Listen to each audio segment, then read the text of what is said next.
Il sindaco di Venezia ricorda il giorno in cui Angelo Scola arrivò in Laguna, era il 2002 e all'epoca Giorgio Orsoni era primo procuratore di San Marco. Devo dire che fin dal primo momento mi ha colpito per questa grande, forte personalità, per un discorso che fece rivolto a tutte le autorità, un discorso di grande visione anche nella prospettiva di una città che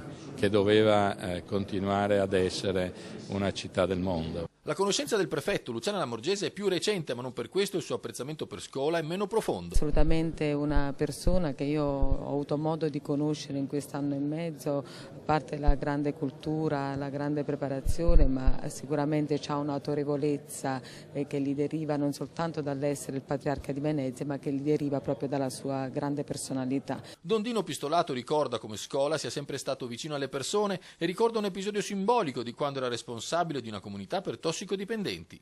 La prima volta che il patriarca Angelo venne, il primo gesto che compì e fu veramente dirompente fu quello di mettersi a giocare a calcetto con i ragazzi della comunità. Ecco, credo che sia un po' l'immagine simbolica di quest'uomo così attento e così capace di farsi anche piccolo tra i piccoli. Per Luca Zaia la partenza di Scola sarà una perdita pesante, in un anno di governo della regione è stato un punto di riferimento. E direi che questo punto di riferimento noi lo vogliamo ancora vedere, anche se da un po' più di distanza, però per noi resterà nei nostri cuori, per cui io spero che questo sacrificio che i veneti fanno e che so anche lui in fondo al cuore sta facendo,